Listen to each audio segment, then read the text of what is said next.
My earliest memories are snapshots colored a melancholy blue. My father, a figure in a faded photograph tucked away in a dusty album, left before I was 5. My mother, Anna, became a thundercloud looming over our tiny apartment. One moment she was frantically scrubbing the kitchen floor, muttering about starting over, and the next she was clutching me in a hug so tight it took my breath away.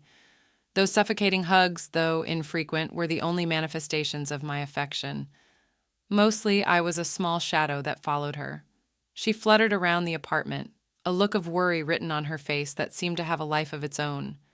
Sometimes, when the worry wrinkles grew even deeper and her eyebrows furrowed into a frown, she would leave me with Mrs. Rodriguez downstairs. When Mom finally returned, tension hung in the air like static electricity. She would ruffle my hair with an absent-minded sigh, a gesture that seemed more obligatory than loving. Then a fleeting smile would flicker across her face, a glimpse of the warmth I desperately craved. Mom started dating again. Alex entered our lives, a man with eyes that crinkled at the corners when he laughed. Unlike the whirlwind that Mom was, he moved with a gentle calm. He treated me with a kindness that seemed foreign in our tense family. Once, after a particularly humiliating incident with Jessica Miller and her girlfriend at school, I huddled against him on the couch, tears blurring my vision. "Why do they always pick on me?" I muttered into his shirt, the familiar ache of loneliness clutching my chest. He knelt down in front of me, his eyes reflecting a concern I wasn't used to seeing in adults.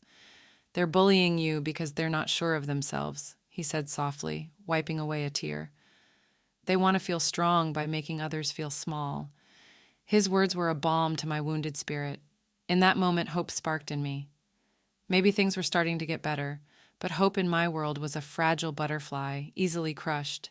Then came Lily, a tiny lump of joy with eyes that looked like her mom's. She came a year later. Suddenly, I was no longer the center of attention. All the warmth, all the affection seemed to evaporate, replaced by cold indifference.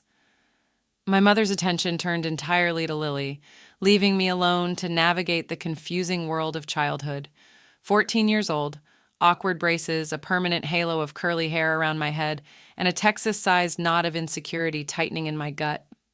It was also the age when my mom's negativity toward me grew into a full-blown garden of weeds.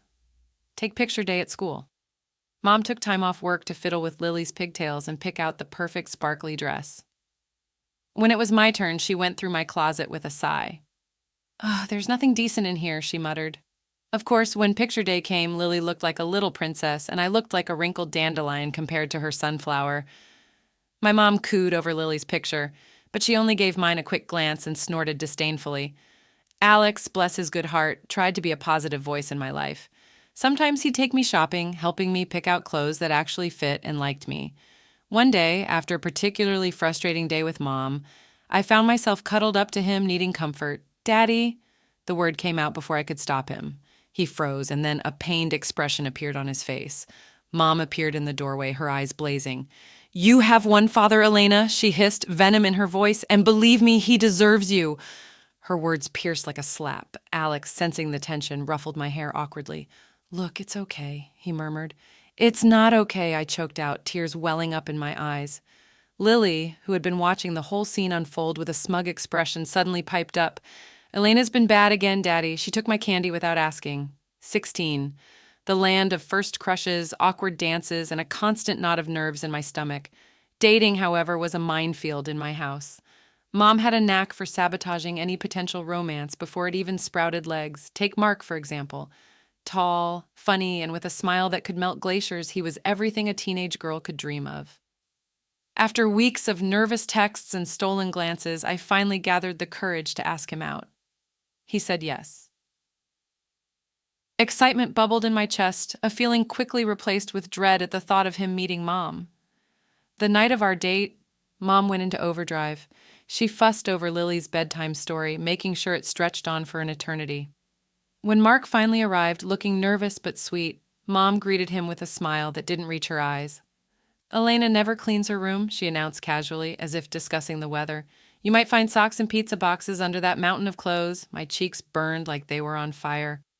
Mark gave a nervous chuckle, but the awkward silence stretched like a bad joke. The rest of the evening was a disaster. Mom kept making snide remarks about my weight, my taste in music, even my choice of college. By the end of the night, Mark practically ran out the door, leaving me feeling like a deflated balloon. The story repeated itself with a few unfortunate guys after that. Each time I brought someone home, Mom would turn into a master of backhanded compliments and subtle digs. My self-confidence took a nosedive, and any potential relationship fizzled out faster than a wet firecracker. 18, the age of college applications, nervous goodbyes, and a fierce determination to break free from the suffocating grip of my childhood. Senior year became my mission control, a strategic plan to launch myself into a world where Mom's negativity couldn't reach me. College applications became my weapon of choice. I spent hours hunched over the kitchen table, pouring my heart and dreams onto those pristine white pages. Every acceptance letter was a victory, a tiny shard of hope chipping away at the wall Mom had built around me. Of course, she didn't make it easy. When I announced my acceptance to a university across the state, her reaction was a masterpiece of passive aggression. "Oh, Elena," she sighed, shaking her head. "So far away. How will we ever see each other?" It was a question loaded with guilt, but I wasn't falling for it anymore. "We can video chat, Mom," I said, my voice steady. "Besides, there are these things called airplanes." Alex, my ever-supportive anchor, was thrilled for me. "This is amazing, Elena," he beamed, pulling me into a tight hug. "I'm so proud of you." His words were a warm hug on a cold day. He may not have been my dad by blood, but he felt more like one than the man who walked out on us all those years ago. College was a revelation. Surrounded by people who didn't know my family history, I finally felt like I could breathe. I blossomed in a sea of new experiences, challenging myself academically and forging friendships that felt genuine and supportive. 27, the land of adulting, spreadsheets that never seemed to end, and a tiny apartment that felt like a palace compared to my cramped childhood bedroom. Life, for the most part, was good. My job as an economist kept my brain buzzing, and David, my amazing boyfriend for the past few years, brought warmth and laughter into my life I hadn't known before. One evening, over takeout Thai food and a bottle of wine, David dropped a bombshell. "So," he said, looking at me with that goofy grin I adored, "I think it's time we met each other's parents." My stomach lurched. Meeting David's folks was easy, a breeze even. They lived in a cozy house with a backyard that smelled like freshly cut grass, and they welcomed me with open arms. His mom, Sarah, practically smothered me in hugs, and his dad, Michael, spent the entire evening cracking jokes that had me snorting into my napkin. They were warm, funny, and genuinely interested in getting to know me. It felt normal, a word I never dared associate with family dinners in my past life. But the thought of David meeting my, interesting family filled me with dread. How could I explain the years of emotional neglect, the constant jabs, the suffocating negativity? I told him everything, the fights, the tears, the way Mom had chipped away at my self-esteem for years. Lily, unsurprisingly, hadn't gotten any better, now a master manipulator who knew exactly how to push my buttons. David listened patiently, his hand resting gently on mine. "Elena," he said firmly, "I'm marrying you, not your family. They may be baggage, but you're the prize." His words were a balm to my soul, a declaration of love that washed away years of doubt. Maybe, just maybe, I could finally build a happy family of my own, one filled with love, acceptance, and laughter, the kind of family I never had, but the kind I always deserved. My stomach twisted tighter than a pretzel as I dialed Alex's number. This was it, D-Day for breaking the news about David and the engagement. "Hey, Elena, what's up?" Alex's familiar voice boomed through the phone. "Hey, Alex," I said, taking a deep breath. "There's something I need to tell you." I launched into the story, spilling the beans about David, the proposal, and the upcoming wedding. There was a comfortable silence on the other end of the line, then a genuine laugh erupted. "Elena, that's fantastic. I'm so happy for you both." His words washed over me like a warm wave, easing some of the anxiety. Nodding, my insight was, "Listen," he continued, "you've got to bring him over for dinner. Let me meet the guy who finally snagged you." David, bless his supportive heart, was all for it. So, a few weeks later, we found ourselves pulling up to my childhood home, a place that still held a strange mix of nostalgia and dread. Mom answered the door, her face breaking into a surprised smile. "Elena, you came to visit, and who is this handsome fella?" "Mom, this is David, my fiancé," I said, offering a tight smile. David stepped forward, extending a hand. "It's a pleasure to meet you, Mrs. Turner," he said. Mom beamed, shaking his hand a little too enthusiastically. "The pleasure's all mine, dear." So, David, what do you do for a living? David, oblivious to the undercurrent of Mom's question, launched into a detailed explanation of his work as a director at a large company. Alex, ever the smooth operator, chimed in with jokes and stories, keeping the conversation flowing. Lily, of course, wasn't about to be outdone. She spent the entire meal batting her eyelashes at David, interrupting our conversations to pepper him with questions about his job and hobbies. Mom, ever the doting mother, fawned over Lily's every word, a stark contrast to the thinly veiled Barb's. She kept throwing my way. Elena, honey, she'd say, her voice dripping with fake sweetness. You really should take some fashion tips from Lily. That dress you're wearing? Well, it's not exactly flattering. David, thankfully, seemed oblivious to the jabs, but I knew exactly what Mom was doing. She was suddenly putting me down, making me feel insecure right in front of my fiancé. The entire dinner felt like a twisted performance, a play where I was constantly reminded of how I wasn't good enough, not pretty enough, not successful enough. By the time dessert rolled around, I was ready to run screaming. As soon as it was polite, we made our excuses and left. The moment we were safely buckled into the car, David let out a long sigh. Your mom, she's a character, isn't she? He said, a hint of amusement in his voice. Yeah, I muttered, a wave of exhaustion washing over me. She can be. He squeezed my hand gently. But hey, we made it through dinner, right? He was right, we had. And even with Mom's negativity hanging in the air like a bad smell, the simple act of holding David's hand filled me with a sense of strength and purpose. This was my future, a future I was building with him, not with my dysfunctional family. The warm glow of post-dinner satisfaction lingered in the air as David and I curled up on the couch, poring over wedding magazines. We envisioned a small, intimate ceremony in a charming vineyard, surrounded by the people who loved and supported us. It was perfect. Then the next morning, the dream shattered into a million pieces. My phone buzzed with David's name, his usual cheerful ringtone replaced by a ringing that sent a shiver down my spine. Elena, he said, his voice tight with a mix of anger and disbelief. We have a problem. My stomach lurched. What's wrong? He took a deep breath. Your mom. The blood drained from my face. What did she do this time? David explained, his words hitting me like punches. Mom, the ever-reliable manipulator, had somehow unearthed his work phone number, and instead of a congratulatory call, she'd unleashed a verbal tirade that would make a sailor blush. Apparently, in her twisted world, I was the epitome of inadequacy, ugly, dull, and lacking any social graces. It didn't stop there. She'd even dragged Dad into it, dredging up his abandonment years ago like a weapon. But the piece de resistance? She suggested David ditch me and turn his sights on Lily, claiming my younger sister was the epitome of beauty and brains. Fury boiled up inside me, a hot, venomous rage. How dare she? How dare she try to sabotage my happiness yet again? David, bless his heart, was furious too, but he channeled his anger into something unexpected, a plan. A crazy, audacious plan that was equal parts risky and thrilling. We expose her, he said, his jaw clenched. We set a trap. The plan was audacious in its simplicity. David would call Mom back, pretend to be swayed by her words, and arrange a meeting to discuss this ludicrous proposal. His goal? To record the entire conversation on his phone. David made the call, his voice smooth and convincing. Mom, completely oblivious to the web she was about to walk into, readily agreed to meet him for coffee. A nervous laugh bubbled up from my chest. This was it. Operation Momzilla Takedown was a go. The outcome was uncertain, but one thing was clear. I wasn't going to let my mother dictate my future any longer. This time the tables were turning, and I was ready to play for keeps. I decided to attend their meeting. The thought of confronting Mom, especially disguised as a stranger, sent shivers down my spine.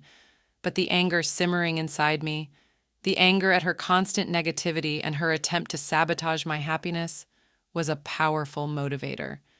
Back in my comfy jeans and a worn-out t-shirt, I slipped into a corner booth at a bustling cafe across the street from our designated meeting spot.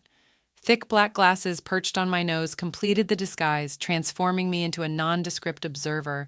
Butterflies danced a frenetic jig in my stomach as I watched Mom sashay into the cafe, a triumphant smile plastered on her face. She spotted David at the prearranged table in a private room, her smile widening further. This was it. Operation Momzilla Takedown was officially underway. David, bless his tech-savvy heart, had discreetly turned on the dictaphone on his phone. Meanwhile, I heard their entire conversation in the immediate vicinity. Their conversation started innocently enough, David playing the part of the interested suitor. Then Mom, completely ignoring his phone, launched into her diatribe.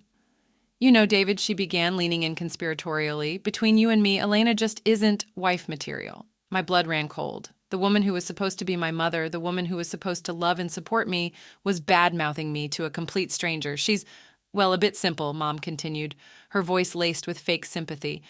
Not very pretty either, if you know what I mean. David, to his credit, kept his face impassive, simply nodding along and murmuring non-committal phrases. Inside, I knew he must be fuming, but Lily, Mom's voice dropped to a conspiratorial whisper.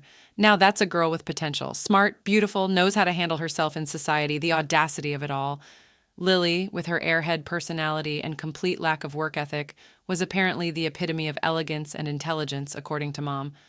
The conversation continued, a masterclass in manipulation and deceit. Mom, blinded by her own delusions, even confessed to never loving my stepfather, claiming she'd only married him for his money. The woman had no shame. Finally, after what felt like an eternity, Mom stood up, her face radiating self-satisfaction. Well, David, it was lovely meeting you. Think about what I said, she purred, patting his hand with a perfectly manicured nail as she walked out of the cafe. I could only shake my head in disbelief. So what now? I asked, my voice tight. David pulled me into a hug, his touch a source of comfort amidst the swirling storm of emotions. Now, he said, his voice firm, we expose her. The air crackled with tension as I walked into my childhood home that weekend. Mom's smile was a mile wide, radiating a smugness that set my teeth on edge. Elena, honey, you won't believe it, she gushed, the words tumbling out before I even had a chance to say hello. What's that, Mom? I asked, already bracing myself for a bombshell. David, she declared, her voice dripping with sickening satisfaction, decided to see reason. He's leaving you and marrying Lily. My heart did a little stutter, but I forced a smile. That's great, Mom. Really happy for them, I managed. My stepdad, bless his perpetually confused soul, cleared his throat, leaving her. But I thought they were getting married. Lily, who had been lounging on the couch like a pampered cat, snorted a laugh. Apparently not, Dad. Elena just wasn't good enough for him. Shocker. I ignored her snide remark, my eyes locked on Mom's triumphant face. It was showtime. Actually, Mom, I said, my voice surprisingly steady, David's right here. Just then, David walked in, a sly grin plastered on his face. His presence sent a collective gasp echoing through the room. Hi, everyone, he said, his voice smooth. Just in time for a little family fun. He pulled out his phone and pressed play. The room fell silent as Mom's voice, dripping with malice, filled the air. The conversation from the cafe played in its entirety. Her diatribe about me, her praise for Lily, the shocking confession about my stepfather. The color drained from Mom's face with each passing sentence. Stepdad turned a shade of pale, his jaw slack with disbelief. As for Lily, her bravado crumbled, replaced by a terrified whimper. When the recording ended, a deathly silence descended upon the room. Then my stepfather exploded. You lying snake, he roared, his voice shaking with fury. You married me for money all these years. Mom, for the first time in my life, looked genuinely lost, tears welling up in her eyes, but they were overshadowed by the storm brewing in my stepfather's face. I want a divorce, he declared, his voice thick with anger. Get a lawyer. The room imploded. Mom and Lily burst into tears, their wails a cacophony of misery and self-pity. David, bless his heart, looked as comfortable as a fish out of water caught in a hurricane. Amidst the chaos, I felt a strange sense of calm. The truth, ugly and raw, was finally out in the open. The years of unspoken hurt, the manipulation, the lies, it all spilled out, shattering the facade of our dysfunctional family. The following weeks were a blur of tear-choked sobs from my stepdad and icy stares from Lily whenever our paths crossed at the grocery store. Mom, the architect of this whole mess, retreated into a self-imposed social media blackout. As for me, I felt strangely hollow. The anger that had fueled me for so long was gone, leaving a gaping hole that needed filling. One sunny afternoon, David found me curled up on the couch, mindlessly flipping through wedding magazines that now seemed like dusty relics from a bygone era. Hey, he said, his voice laced with concern. You all right? I managed a weak smile. Yeah, just thinking. Everything just feels so different. He squeezed onto the couch beside me, pulling me into a hug. It is, he admitted. But hey, different can be good. A chance to start fresh, you know? His words were a gentle nudge in the right direction. Maybe he was right.